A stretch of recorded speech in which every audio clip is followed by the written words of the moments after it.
Is it still the 23rd or 4th of October? Where's my phone?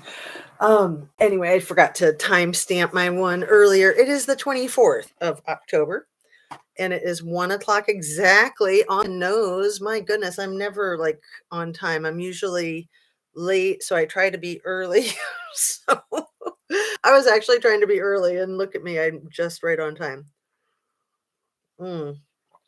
If anybody can hear me and you're out there and you can type in for a second just to say, hi, I can hear you or something like that. So let's see if I can get that at the right angle. My goodness. Oh, thanks, Rhonda R. Hi, how are you? I just got to tell you guys again and again how freaking appreciative I am of you and being a part of this channel with me. I I just love the messages that you guys send me, the emails and the comments. Of course, not everybody. Every once in a while, there's a troll, and I do have a no troll policy. I mean, it's just not my thing. So I don't need to get into it. I don't think that anybody should put up with trolls, but that's just my opinion. Which brings me to what I always want to say at the beginning of every video is everything I say is my opinion. And it's just purely for conversation and discussion. And do you watch Real Justice Channel? I do. I do. I think it's really good. God, I can't keep up with everything. There's so many great ones. It's exciting. It's nice that there's so many good ones. And yeah, Real Justice is one that I've discovered more recently, and I try to stay up with. But let me finish my thought about everything I say is my opinion only, and hopefully it's educational and or entertaining. And I always forget to ask to please hit the thumbs up if you don't mind and if you like it, and subscribe if you like it and you haven't already. Hey, CNY family. Hey, Flash. Oh, so glad you guys could make it. Yeah, I saw some of your messages and I'm like, I'm about to go on. So cool. Very cool. Also, please share. When you like, subscribe, and share, like that is doing so much for the channels that you like and helping us, helping our algorithm. And it's all about the algorithm. If we have a good algorithm, we don't have to worry about anything. So, it's nice if you'd like to be a member. A lot of channels have memberships and different levels of membership and all those like super stickers and all those things. I don't do any of that yet. I don't know if I will or I won't. I mean, this to me is such an exciting venture. It's completely not for the money. I mean, I've spent a pile of money to get started, and that's not my motivation. My motivation is to hopefully help further justice and truth. If I happen to make money, that's great. And, I mean, money's always good, right? But that's certainly not my intention. And I'm in a really good place, fortunately, where it's not really an issue. So that's nice to have that kind of security. I haven't always. Been a starving artist much of my life, but that's all right. It's all about being true to yourself. I mean, there's things that are so much more valuable than money. But it is nice to be able to pay your bills and have a car and food and all that great stuff, a place to live. Money is what makes the world go round, but then there's also love. Love makes the world go round. And this to me is such a passion, and it's so amazing to like connect up with all you others that have this kind of passion. Hope they make a great Gaslighters movie out of this story. Oh my God. Oh my God. So, I kind of hopped on here real quick because I was excited to get on and I was looking at comments and emails and trying to get caught up on some stuff. So I did get to see all my emails. So if you have sent me an email, just know that I've seen it. And I don't know when I will get to respond. I will try. And so Allegedly Innocent is the content creator, the channel that has the video that I spoke about in my video this morning, the footage underwater of the algae on the rim of the car window. and all of the items that belonged to Kiely all lined up neatly. They're all perpendicular and parallel. And I had seen that video. We probably have all seen that video. And I would not have noticed if Allegedly Innocent had not pointed it out. And it seems that Allegedly Innocent is the same channel with a new name as Jewels of Thought. And I have run into that channel and I really like it, and I am hoping to learn more about it because it's not one that I'm as familiar with as so many of the others. But anyway, that specific video is called Underwater Anomalies, Disturbing or Not, and it's about a month ago, and it's 2 hours and 17 minutes and 17 seconds. So if you're looking for it, that's how you'll find it. Underwater Anomalies, Disturbing or Not, and the word disturbing is real big on the thumbnail.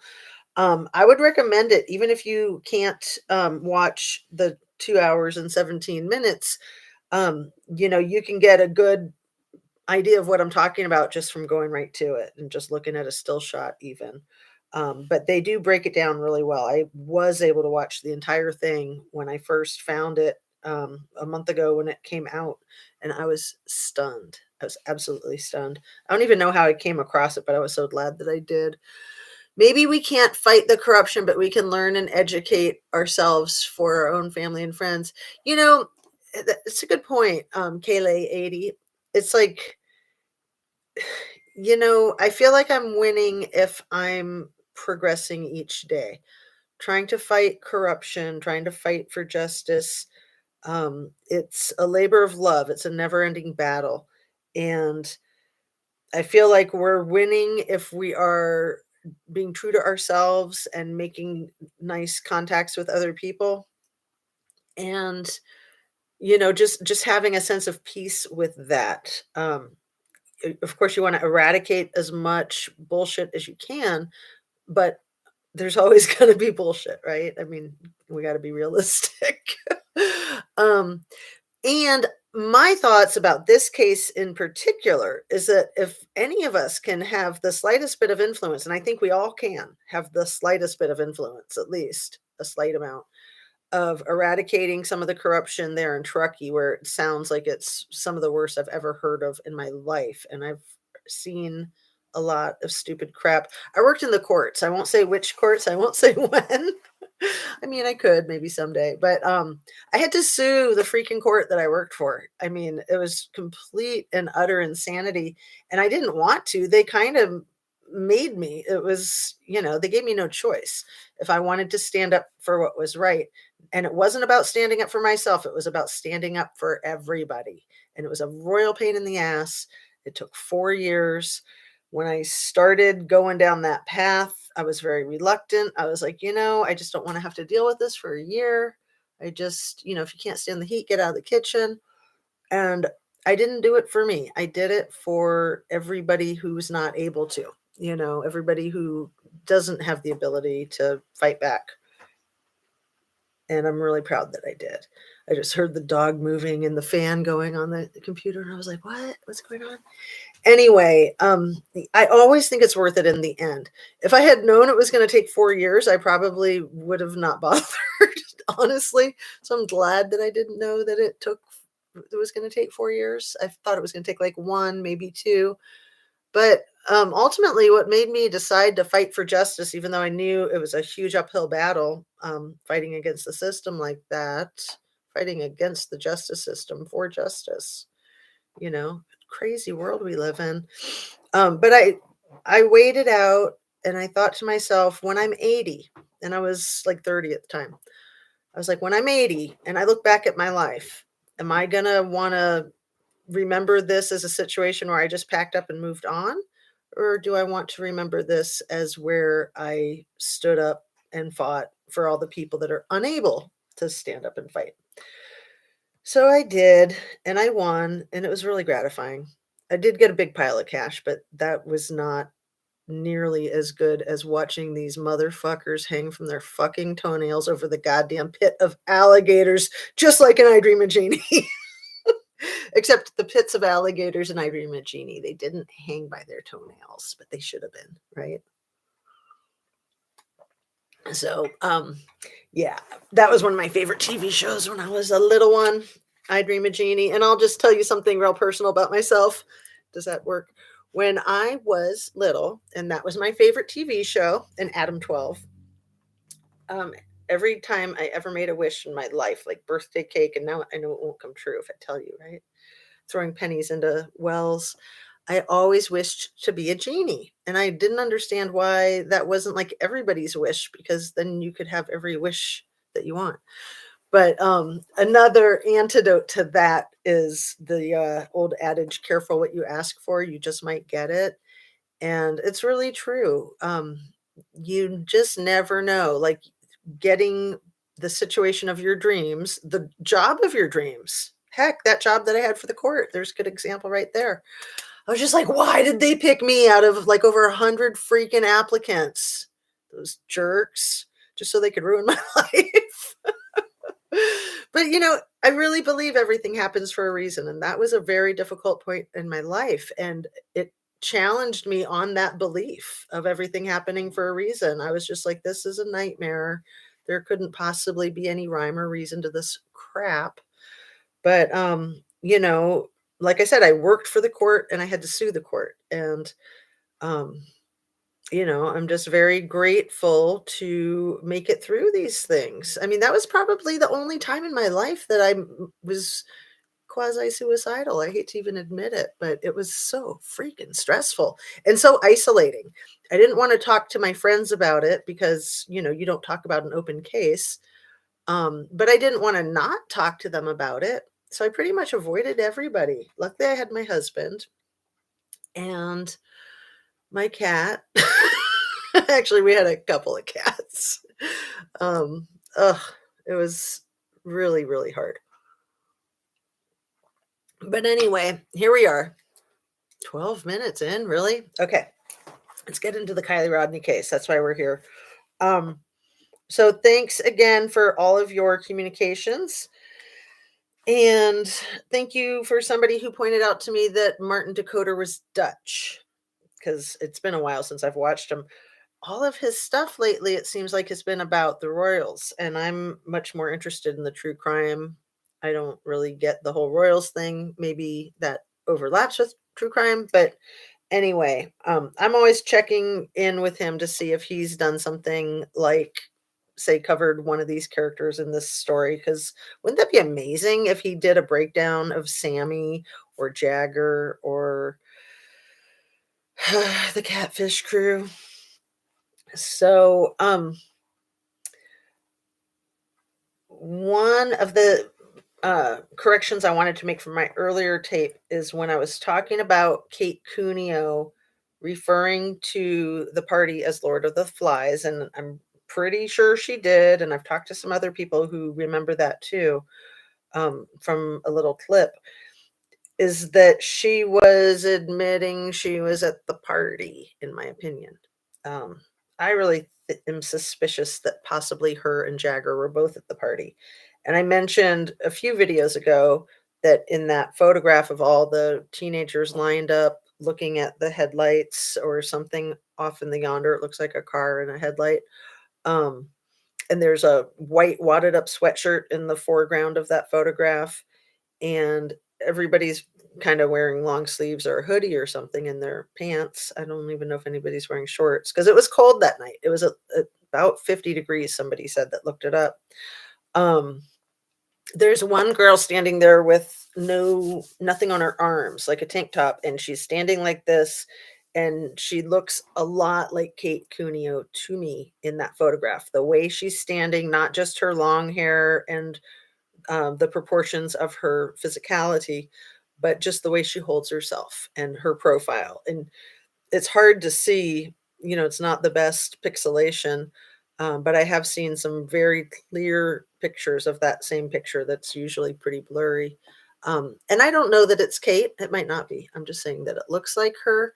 And when she said that the party was like Lord of the Flies, how would you know that, right? I mean, unless Sammy talked to you, of course. I grew up with my mom watching the first 48 and Forensic Files, God rest her soul. Aw, court and legal battles are torture. Went through them for a decade for custody BS with my ex continually, and that's the worst. I'm so sorry to hear that. Custody battles. I worked in the family court, so yeah, and especially when it's an ongoing custody battle, when it keeps getting a resolution that's not a resolution, and oh, it just drags everybody through hell. Where is that pic from that you were talking about? Um, CNY, it's that picture, the one picture that we all saw of the party for like the first few weeks. There was only that one photograph, and it's the only one in my mind that most of us think might be from that night, that might be from that party. The other photos that were slow to circulate, like the two of like the bar little setups that they've had, or the one of the girls in the car, and maybe a couple of others, that may or may not be from that night. Of course, the one where everybody's like lined up with the trees, and there's a couple of girls that are wearing black hoodies, black jeans, white high tops, and white socks at the exact same length. And they also both have long hair, like Kylie or like Kate. And initially, when Sammy Smith circulated that photo and said, "Here's a photo of the party," she pointed out to one of those two girls that was dressed as identical twins and said that that's Kylie Rodney right there. So if you're looking at the photograph, it was the one that was slightly to the right of the other one.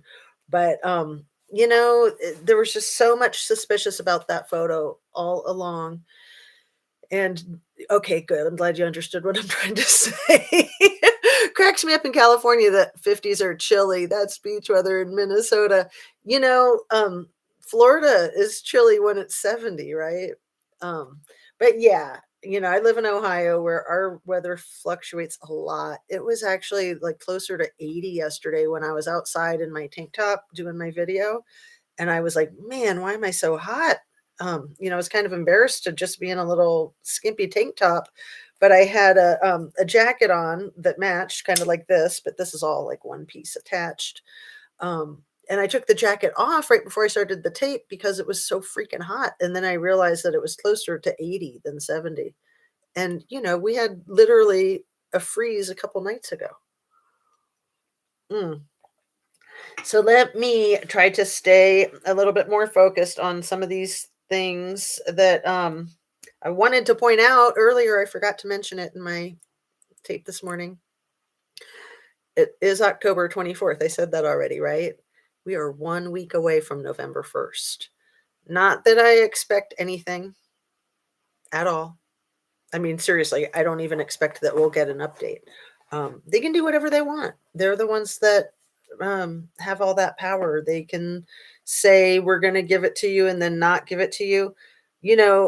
Worst case scenarios, they just leave the case open for all of eternity, and then nobody can ever make a public records request that would be granted.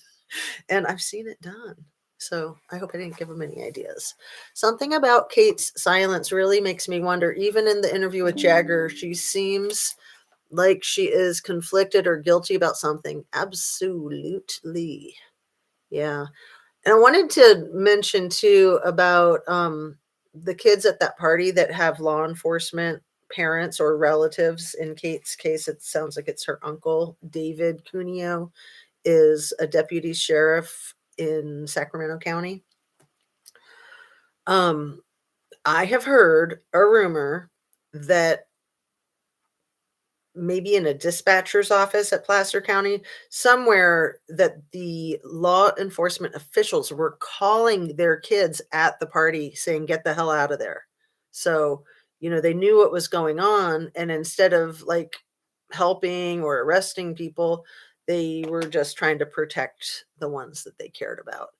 Yeah. Why are Cream Brulee and Mag so quiet? Yeah. I think they feel extremely guilty. I don't think they're sociopathic. This is just my opinion as Sammy or as Jagger. I don't think they're as narcissistic. And the thing with sociopaths is that they don't care. They have no empathy. So They don't feel bad. Whatever, right? Um, my opinion is that Jagger kind of feels like Kylie is his corpse bride. Sorry to be so vulgar, but things were on again, off again, and now I feel like that's what he's doing in his mind. She's his corpse bride. It's so gross. I apologize for that. I truly don't think we'll get another word out of law enforcement after that pathetic excuse for an autopsy. Well, right. They have to say a little bit more, but again, these people do whatever the heck they want. There's no authority above them, they think. Um, and I think everyone there knows what happened from day one. I agree. I absolutely agree. So, I do want to apologize for anything that I say that's offensive to anyone. However, I am going to speak the truth as I see fit. And, if I say something messed up and I feel like it's messed up, I'll apologize. I hope that that doesn't happen too often. I try to be careful about what I say.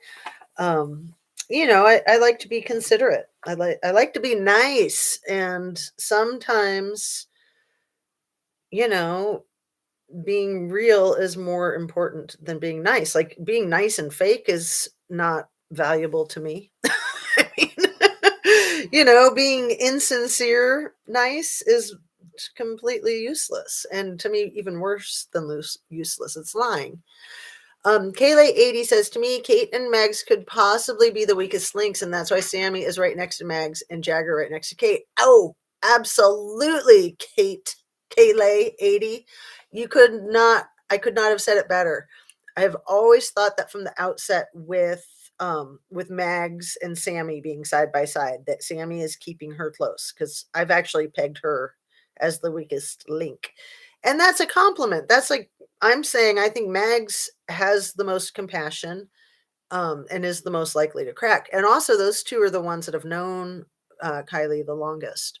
So, putting Jagger next to Kate is really brilliant. Although I don't get the feeling that Kate will crack.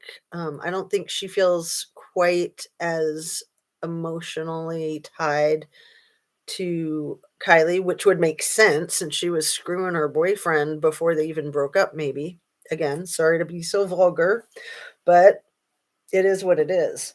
So Squirrels on Fire, I just love the name of that channel.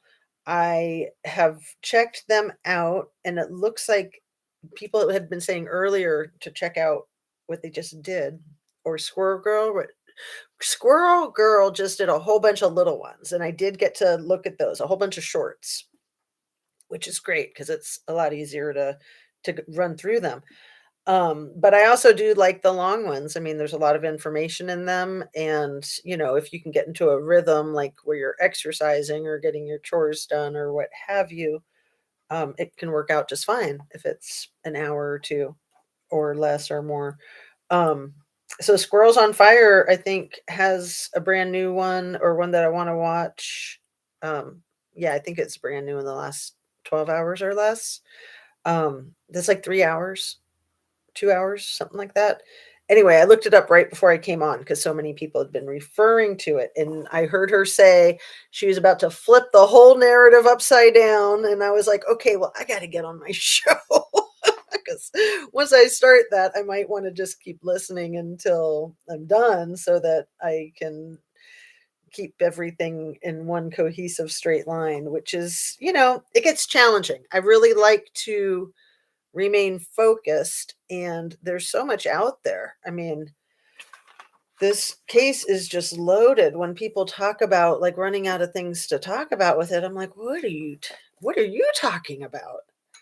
I mean, I'll reiterate what I said a few days ago, which is that when you're being gaslit like 100 miles an hour, you can't keep up. When you're figuring out one thing, they've done 100 more stupid things that you might need to examine if you ever have time, if you ever get around to it. This is how the gaslighters win. This is why they do it, because they know that all they have to do is keep clobbering you with the bullshit, and you just get bamboozled. You're just, you give up. That's exactly what I feel like was happening when the videotape came out, that people were just like, oh, okay, I just give up. This is so stupid. And okay, it's a videotape. You can't argue with a videotape. Um, I actually think you can argue with a videotape, but I don't even think you need to. I think it just, the whole picture, to me, that videotape doesn't change anything one way or another, period. So let me remember to breathe and mention a couple things here. Sammy is the youngest of four, Sammy Smith. She's got two older brothers that are in their 20s that she might be 18 and she very well might not be 18. Um, she's got an older sister, Kelly, who is, I think, a lot older than her. And Kelly has a daughter that is about Sammy's age, I think. So I don't want to say her name just in case she's a minor. But James Edward Smith, I believe, is Sammy's father's name, and I think he's 73. Somebody corrected me last week when I might have said he was in his 60s or something. And I don't have her mother's name written down right here. I can't remember it off the top of my head, but I believe her mother is maybe about 65. So her mother's the lawyer, the father is the private investigator. They have their own private investigative firm, and the bulk, if not all of their contracts, are with government agencies, specifically the National Park System. And even more specifically, somebody just alerted me that they are primarily with the Equal Employment Opportunity uh, branch. So just good information to know, right? To know what it is that we're looking at. So somebody said in one of my emails, the cause of death was drowning in the autopsy at the beginning. And then later in the autopsy, the toxicology, the cause of death was listed as unknown. So one of the things that Dr. Dre Latina, and I guess I might not be saying that right, it's just Dr. Latina. Anyway, Amy Salerno. One of the things that she said is that when a person is dead in the water, that's a cliche too, right? Dead in the water, that it's almost always ruled as a drowning, simply because if there's no like bullet holes or stab wounds or ligature marks, that the body is in the water, so it's a drowning. Even when you look at the lungs and see that there's no water in the lungs. And when people say dry drowning, that's a very different thing than like having your larynx close and drowning without getting water in your lungs, because that can happen too. Like the larynx can spasm, but a dry drowning is actually when you get water in your lungs and you're just on land and you're dry and you die from it. So basically like a pneumonia that could be from swimming and having it go down the wrong pipe. Also people with asthma and, of course, pneumonia, right? So those are all dry drowning when your lungs have water in them, but you're not in the water. That's what dry drowning is. So I've just been learning some of this myself. So I don't mean to sound so authoritarian. And if you guys have more information, please fill me in. Oh my God. Jen says, I heard Kiely sing for the first time yesterday, and that girl could sing too. Yeah. Holy crap, man. I really think that our art and culture was robbed. That's one of the reasons I feel so passionately about Kiely's case. I think that I'd said it before in one of my videos. She could have been like the next Ricky Lee Jones or Joni Mitchell, Fiona Apple, Nora Jones, and there was another one I put in there, Jewel. So those five. And then a couple days ago, I was like, Adele, Sinead O'Connor, it's hard to say her name correctly, Alanis Morissette, Joan Osborne, Janis Joplin. That girl could sing with all of them. Like, she could rival any pro, seriously. Um, Another one who was also murdered that you guys may or may not have heard of, who had some pipes. Her name was Mia Zapata. Mia Zapata was murdered in Seattle in 1994, and she was the lead singer for a band called the Gits. There have been a couple of movies about Mia Zapata. Mia was friends with a lot of my friends. I had met her a couple of times, but I didn't know her. But there were people that were very close to me that were very close to her. She was part of the kind of the punk rock scene on Capitol Hill in Seattle. She was very close with some of these other bands that were making it big, like Nirvana and 7 Year Bitch and a few others. So Hole was one of those bands. Mia and Kurt Cobain were friends. I think they both died the same year. Kurt died in March of 94 and Mia died in June of 94. Um, there were a couple other deaths in the band scene, and this is something that I've thought for a long time that I would cover in my true crime channel if I ever did it. What is your email address? Oh, it's not on my channel description. It's Justice A2Z, but it's spelled out funny. Like spell it like Justice with the A and then TOOZ, because that was the only one that was available. I tried everything. So at least I got that. So it's just funny to remember it. But I'm just so happy I got Justice A to Z for my channel. I really couldn't believe that I had been able to snag that. So, the thing with Mia Zapata's death is she was an amazing singer like Kiely. It always seemed like jealousy was maybe a factor in her murder. Her murder went unsolved for 10 years and then it got solved overnight by a DNA data bank kind of thing. I'm not going to go too far into it right now, but um, Steffani Sergeant from 7 Year Bitch was also in that scene, and she died allegedly of a heroin overdose, I think in 92. And Kristen Pfaff also died of a drug overdose, allegedly also a heroin overdose. I want to say Kristen Pfaff died in 93.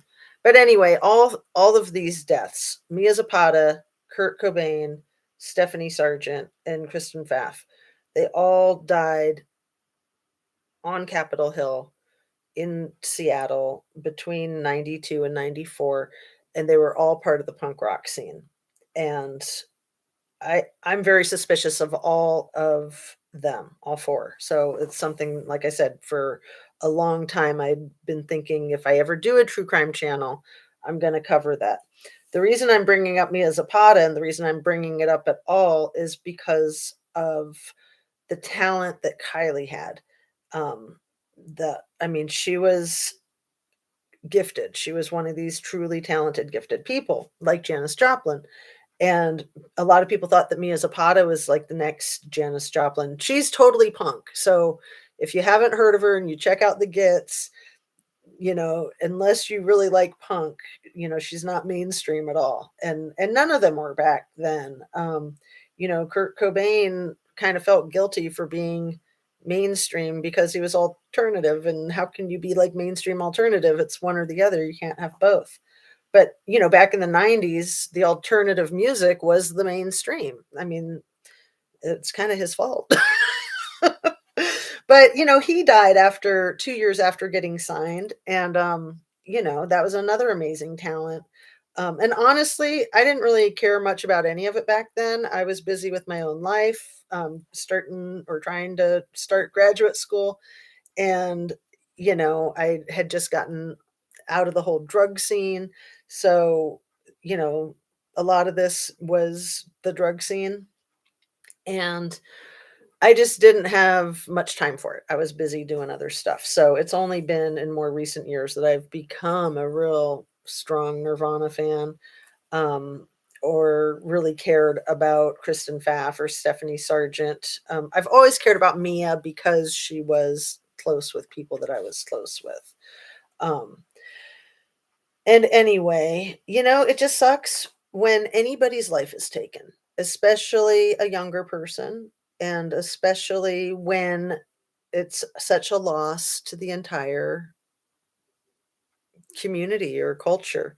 Um, and there's that stupid word again. I say stupid. I'm all about community, really. But just, that whole like, oh, Kylie was a child of the communities. And, really, it seems like the community was pretty much working against her, that community that she's from, that she's supposed to be a child of. Um, I mean, she does seem like the sacrificial lamb to some extent, in my opinion, in my conspiracy theory alleged opinion. It makes more and more sense. Even Jagger's behavior, all the clapping, laughter, and giggles at the community meetings. Yeah, I'm not sure exactly what you're referring to. I'll read up here. You said the road. Oh, that road has to be addressed. Are you, Barbara? Are you talking about the white pickup truck that blocked the road? Because it might have been you. Somebody sent me an email to remind me to address that, and thank you. I'm not sure if you're making the same reference, but I definitely want to address that. So we've all heard the stories of that night, how at first it was like one guy or two guys in a white pickup truck that blocked the road. And the people who told the story were like, well, we don't know why they blocked the road. Oh, I guess it was for the fight or something. Now that we've gotten more of the alleged story, it sounds like there was more than just a friendly fight of why they were blocking the road. As far as I know, Megan is the only one who's come out and said, oh, it wasn't one guy or two guys, it was four guys. And they were like wild monkeys with baseball bats. I don't think that's the verbiage she used, but she said that they were rowdy and that they had baseball bats and that they had their shirts off. And again, it's 50 degrees. I mean, yeah, if you're on drugs and you're rowdy, yeah, you don't get cold. But it sounded a heck of a lot scarier when you put baseball bats in their hands and you take their shirts off, and there's four of them now, not just one or two. So what is that all about? Let's see. Let me try to read some of these. What if she made it home that night? What if nobody searched the lodge? We all think they know what happened. We all see no grief except Kay's dad and grandfather. Absolutely. And also I've seen some grief like in the grandmother on the phone, the aunt on the phone, with that part that they took out of the movie for AWP, and some of the other relatives, the bigger extended family, definitely. Um, who obviously is not in the cult. And Peggy, or tagging Peggy, the mom is too nonchalant about the murder case. Unless Kylie was trafficked, I wish somebody would come out to Truckee to re-examine this case. Someone honest. And you bring up a really good point, Heavenly Clouds, that until you go to a place, you really can't understand what's going on. I didn't understand that. I didn't understand why juries would take a day off from the trial to go to the crime scene. I was like, that just seems silly. But you have to. You have to see the lay of the land. And one of the movies about Mia Zapata was made before the murder was solved. It was like a spotlight movie because it had gone 10 years. And then there's another movie that was made after the murder was solved. But Mia's father he lived out of state and he moved to Seattle. He moved to Capitol Hill and he walked where it happened. It happened like on her way home from a bar. and he walked that path, like, from the bar that she hung out at to where she lived and the recording studio that she had also been at that night, and then the spot where they had found her, and I'm just gonna tell you, it was a really, really violent, grisly murder, and, there was not a lot of information shared with the public or her friends or her family because they were trying to keep their cards close to their chest and solve it, and everybody suspected everybody. She was killed when she was only in town for, like, a night or 2. They had just gotten back from a super successful West Coast tour in San Francisco. They were about to hop on a plane for their MTV debut at Madison Square Gardens, and she was choked with her, sweat jacket string, and that, I think, was the only information that was out there. People thought she was sexually assaulted, but they weren't sure, they weren't really saying, and it turns out she was heinously, heinously sexually assaulted, and, I just won't go into it, but, by one assailant, and she was left in the middle of a street, in kind of in the middle of downtown, like, up on Capitol Hill. I wanna say it was Yesler Street, I'm pretty sure. Anyway, the being choked with the string of her sweat jacket really indicated to a lot of people that it was somebody who was jealous of her voice, somebody who was jealous of her talent, her skill, her success. And in the end, I think that is true. My suspicion is that the guy who murdered her, Jose Mendoza, I'm not saying his name right. Anyway, he went to prison for it about 15 years ago. He was sentenced, and he just died of COVID this last year. And my suspicion is that he was hired by somebody who was jealous of her singing. So, he didn't say a word through his entire trial. He pretended he didn't speak English, and he tried to make it look like he was a serial killer, and it was kind of staged. It's a long story. That's a whole episode by itself. That's a whole, like, podcast or series even. But my point is the jealousy. The jealousy, the jealousy, the jealousy. Um, it has always felt to me like there's so much jealousy of Kylie in this community of frenemies. Um, I mean, the girl was amazing, and I've said it before and I'll say it again because I think that it is the foundation of the whole problem, that she was so attractive, she was so funny, she was so quirky, she was so talented, she was so smart, she was very magnetic, and people loved her, and some people hated her for that, and it's always felt intuitively to me like that is what cost her life in the end. I could be incorrect. Um, so Barbara says, "Awesome, Jen. The movie was remade with Nicolas Cage. However, older, very creepy version exists with the innkeeper's daughter, who is like worshipped for being so young and beautiful, and she sang." Oh, interesting. I wonder which movie you are referring to.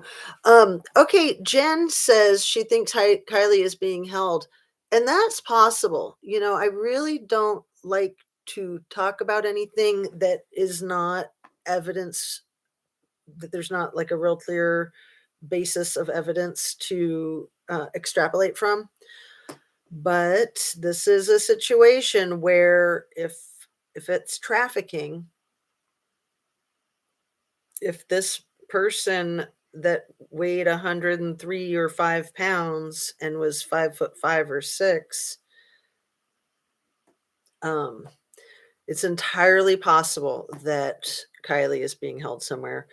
My honest opinion is that she probably was held somewhere and trafficked for at least a few days, if not, um, a week or so. I hate to say that. I hope to God she wasn't sexually assaulted. I liked seeing that in the autopsy as much as I didn't buy pretty much anything in the autopsy, including that. but I was like, oh, it says has not been sexually assaulted. Oh, I like that answer. I mean, I just think it's the grossest thing in the world. I'm not sure which culture it is that sexual assault is considered a more heinous crime than murder, because it's considered like an incomplete murder. And I've always had shared that opinion. You know, it's disgusting, and it's not a sexually it's not a sexual act, it's a violent act, and it's so gross for people to tie their sexuality in with violence. It's so gross. It's power and control. It's disgusting. It's so despicable. It was alleged that several parents went to clean up before sunrise on August 6th. Thank you, moderator. Yep. The lights cut off automatically several minutes after submersion. Right. And then there was like the generator that was out there at the party, allegedly, according to Sammy, that somebody took the generator home. Somebody in one of the emails said that Elsa lives really close to the Prosser family campground. I didn't know that. It's painful, but so possible. Yeah, I know it's really gross. I mean, the whole thing with trafficking, and I remember when I first learned about it in the 80s, back then people called it white slavery. I don't think I heard that term trafficking back then. Um, but a lot of people liked to pretend that that was just crazy talk and not possible, just like cults and satanic ritual abuse. It's another element of this whole case, that yeah, we would all like to pretend that that's not possible, and that you'd have to be a crazy conspiracy theorist to even think for a second that that's a thing. But we know that it's a thing. I mean, it's much more widely known now than it was back then. um and from what we've heard, there's a lot of that in that area, and that there has been historically.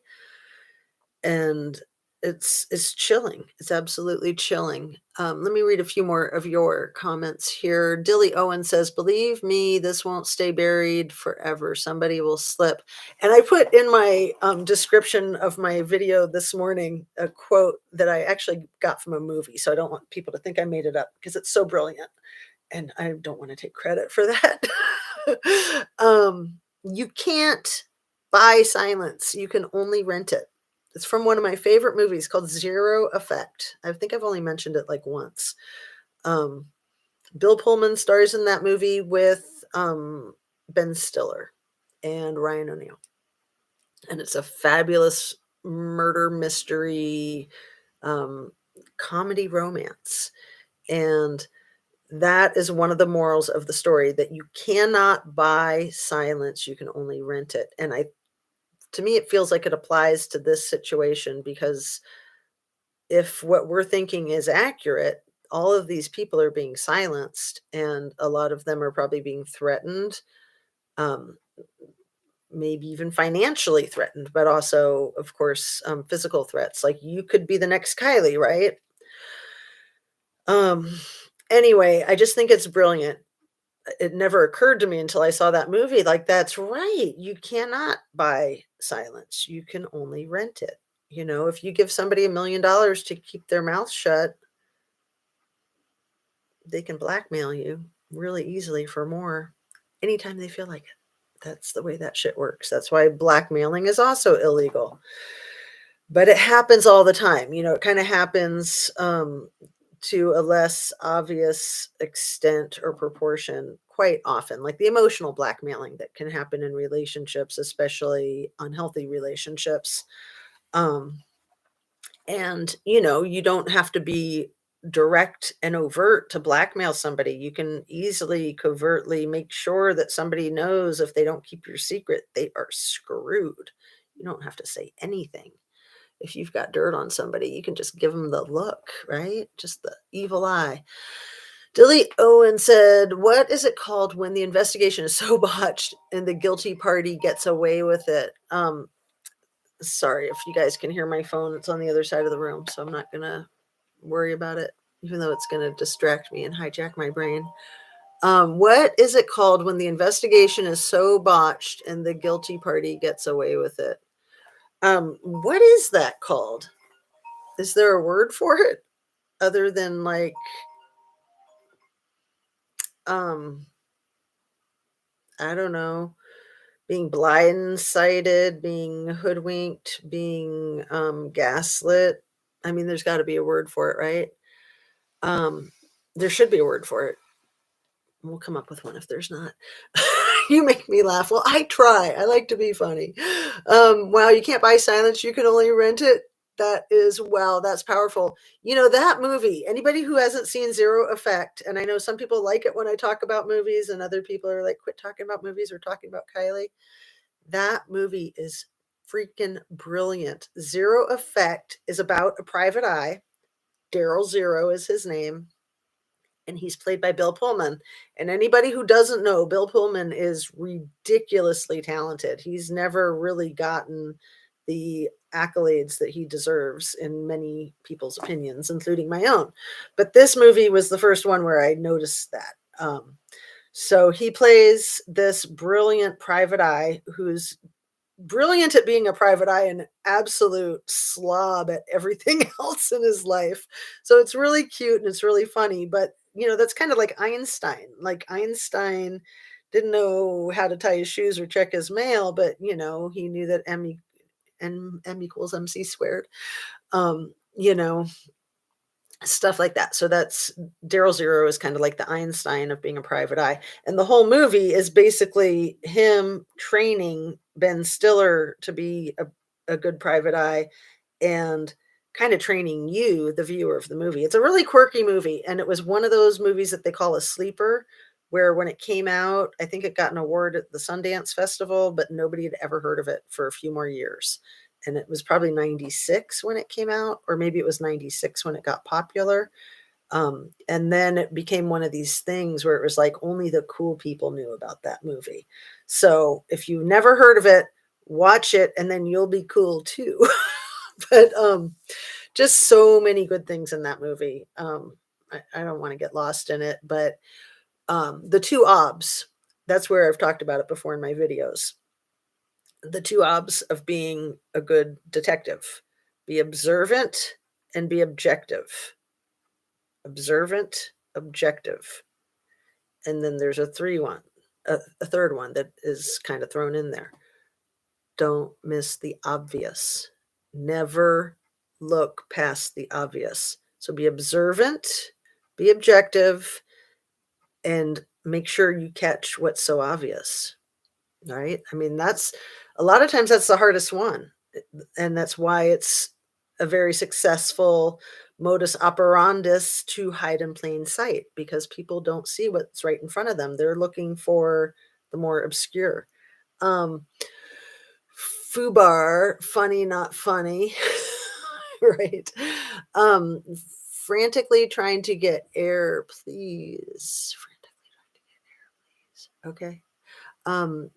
So glad to see a wrench. Please like at the top of the chat. You are all awesome. Peg, I agree with you. I don't think it was her. I'm imagining that you're probably talking about Kiely's, the autopsy that they say is Kiely. The family not looking at her remains is mind-boggling. Like, of course you don't want to see your family member like that, but you want to make sure that it's your family member. What if? I mean, there have been cases where families went to ID the body knowing that it was their family member, and then it turned out it wasn't their family member. Like, you can't do that. You can't just say, "Oh, okay, I can't deal with it." Of course, most of us wouldn't be able to deal with it, especially being our child. But I mean, anybody that we love and care about. But somebody in the family is going to have the strength to step up and say, "I'll do it." Right? You've got to. You've absolutely got to. To me, that's just insane. Let me read a couple more of these. Duty Ron had a cop on that was saying they did everything right in the retrieval of the car. So strange. I don't even want to respond to that. I mean, thank you for saying that. Kaylee says, Duty Ron is compromised to me. They know law enforcement is not going against law enforcement. Exactly. That's one thing for sure. You can't. If you're a retired law enforcement, there's some dirt that somebody's got on you. And if you were to ever speak out against law enforcement, they would clobber you with it. It's a fact. Or just my opinion. I wish Joe Kenna would come out and get involved in the Kiely case. I totally trust him. I don't know who. Oh, Lieutenant Joe Kenna. I was gonna say I don't know who that is. The I do know who that is. Oh, my battery's running low. I love Lieutenant Joe Kenna from Colorado Springs. I'm trying to remember the name of his show. Yeah, he's great. In CSI, Grimsom said the evidence never lies. And even if they had to act fast and flip it to get it out of the water, they should have taped up the windows.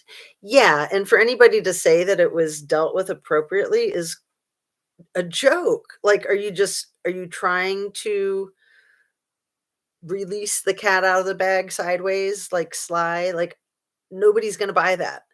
The way they handled that was insane.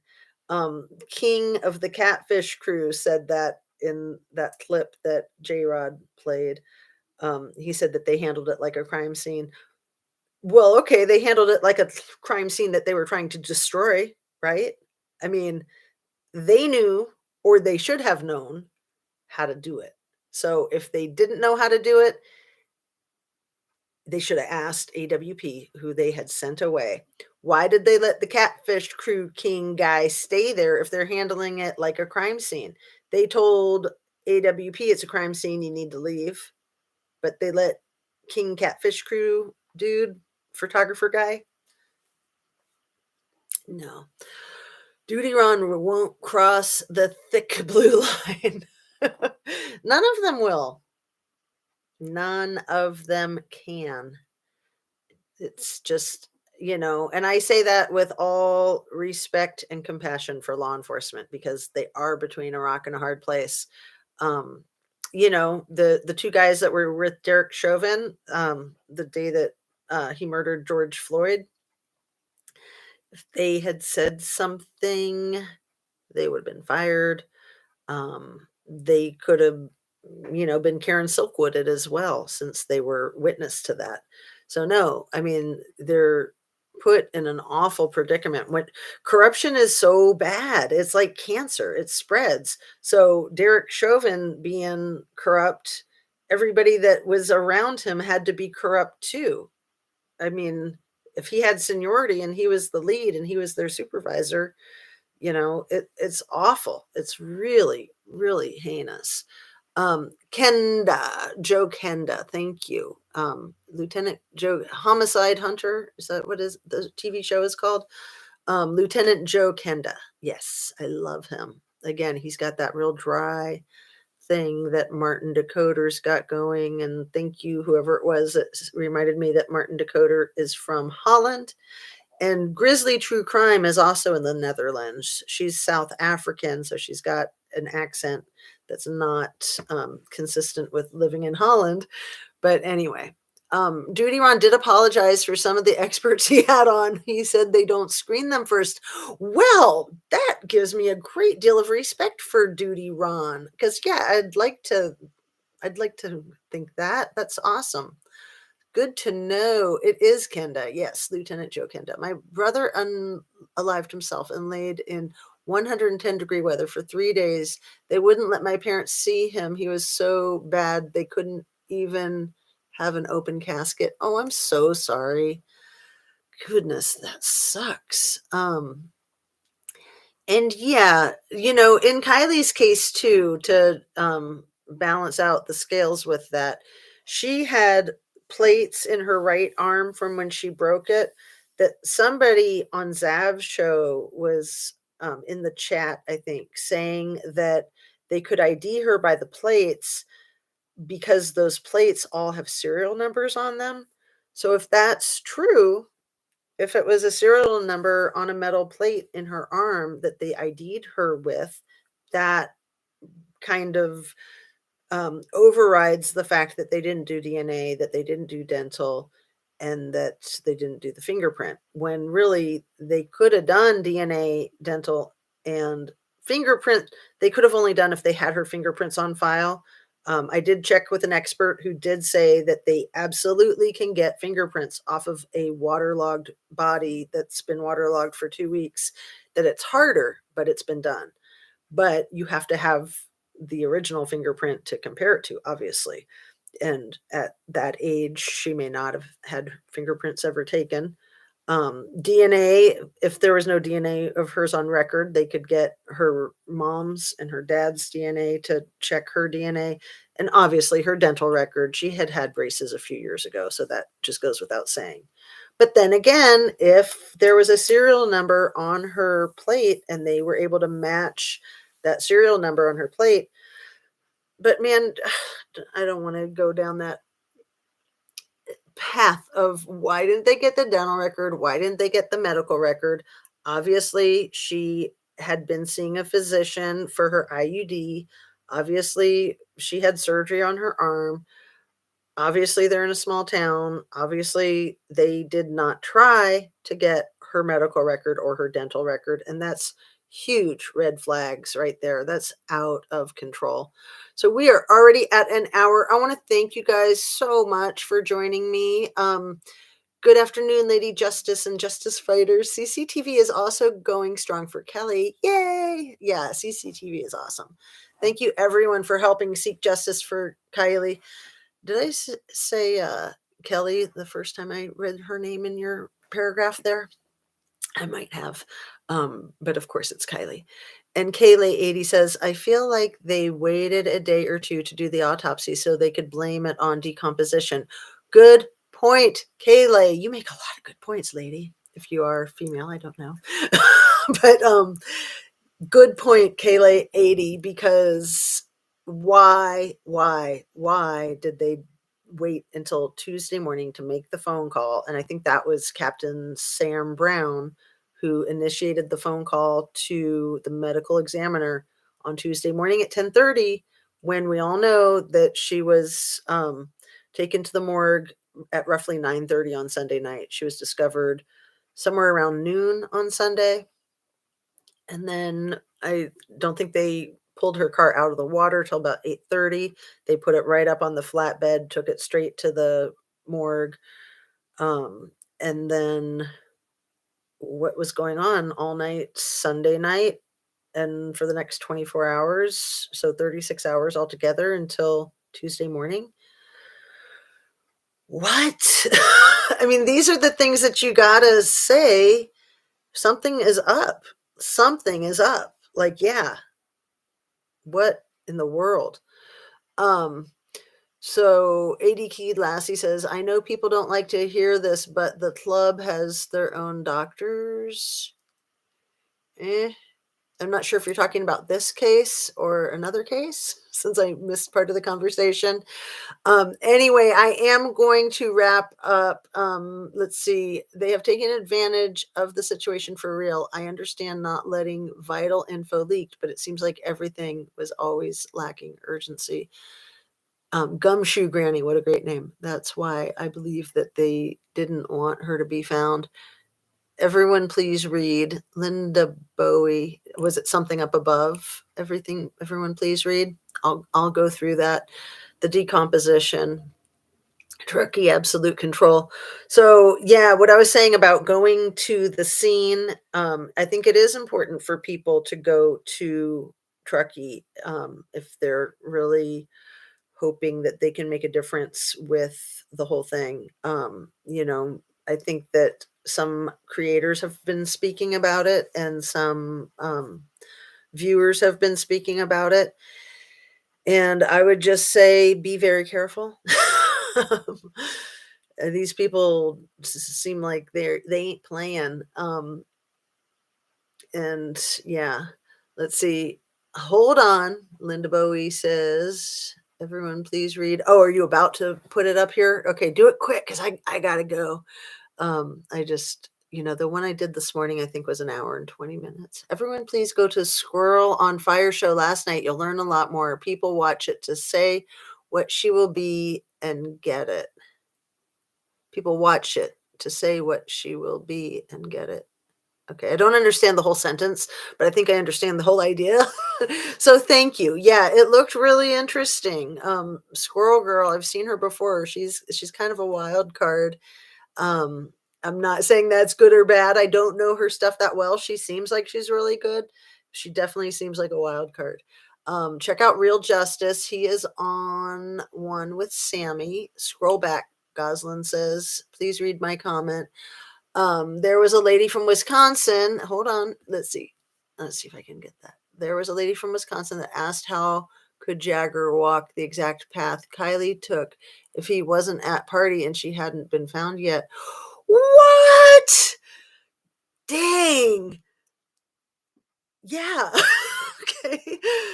Yeah, that's like so spot on. Thank you, Goslin. I'm going to read that again. There was a lady from Wisconsin that asked how could Jagger walk the exact path Kiely took if he wasn't at party and she hadn't been found yet.